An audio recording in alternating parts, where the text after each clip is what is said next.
got to get back to making our own stuff and using our own people to do it. That has got to be.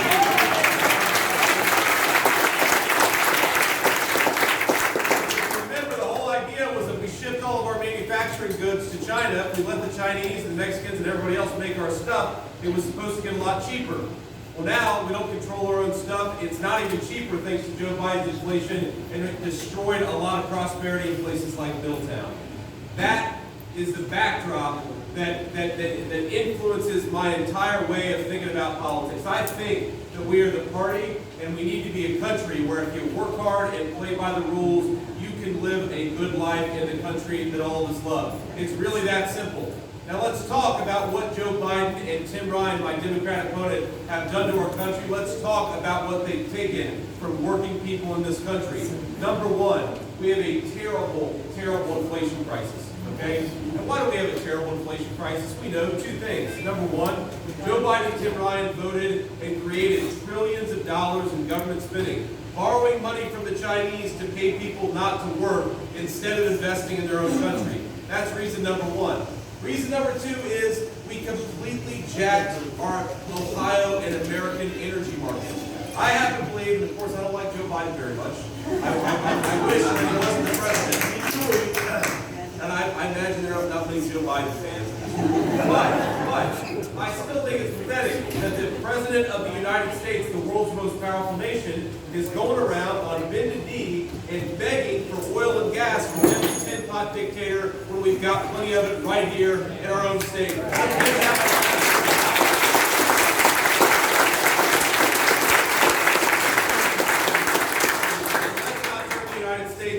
Beggar nation of the worst people and the worst regimes in the world. Now, here's another thing. Now, Tim Ryan, his whole argument, ladies and gentlemen, is that he is a reasonable moderate. That's what he says. Now, I agree with you, man. Now, a reasonable moderate, you would think, would vote what with Nancy Pelosi? 50% of the time, 70% of the time, maybe 90% of the time. No, not even 99% of the time. Tim Ryan votes with Nancy Pelosi 100% of the time. That is not a reasonable moderate. That is a person who is a rubber stamp for an agenda that is hurting our people, that is hurting our values, and is taking what makes this country great away from us. And on November the 8th, we're going to stop it. That's exactly what we're doing.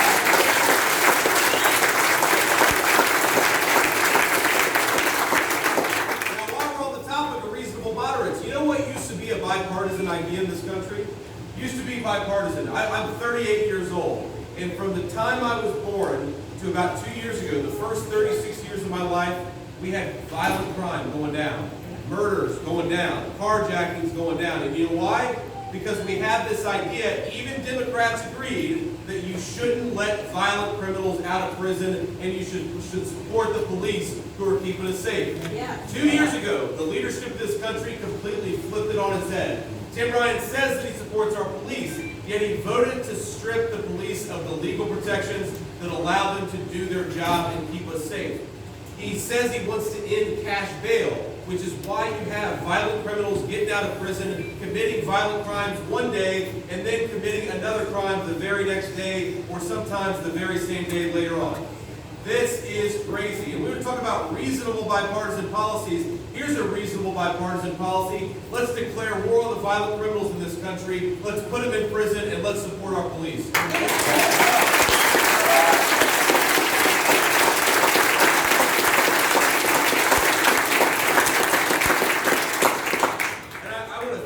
For being here. He's been a great friend and a great ally of mine as we get around the state and we try to win this race. But he said something about the southern border that I think is so important for us to hammer.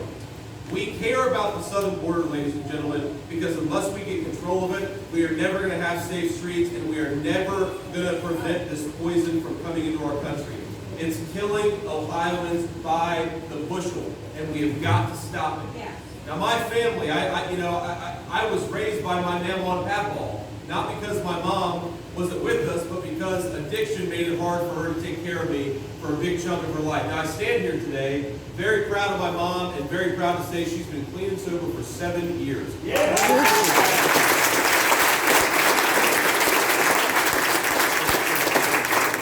What an incredible blessing it is, and what a great testament to our country that we're a country. You know, the American dream is not just for everybody who did everything right.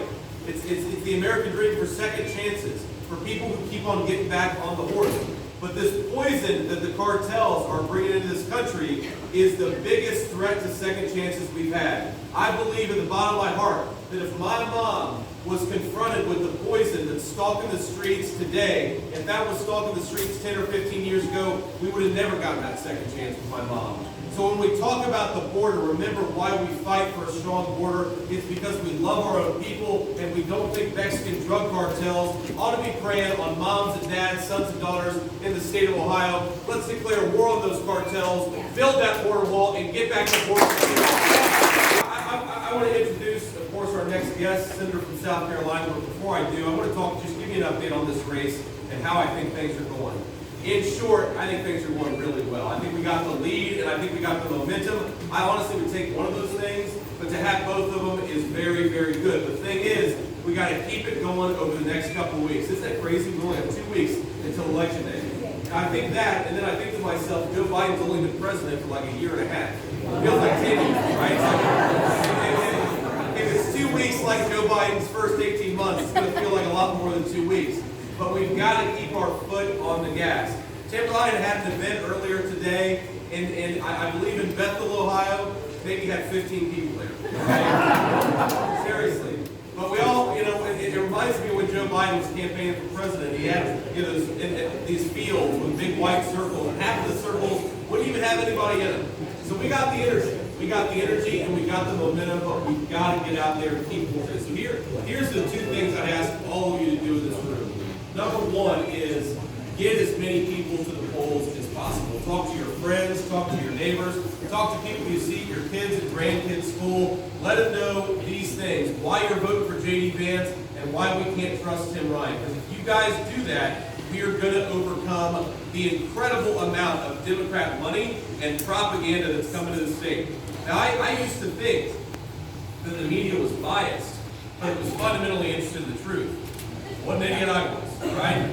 The Democrats have a massive, massive super PAC, and it's called the American corporate media. What we have is the people, and we have the truth. So let's use both of those things. Let's get the word out there, and let's make sure that we don't reward Tim Ryan. For 20 years, this guy has tread water in D.C. and been a rubber stamp for Nancy Pelosi. Let's throw Chuck Schumer the hell out of there, and let's get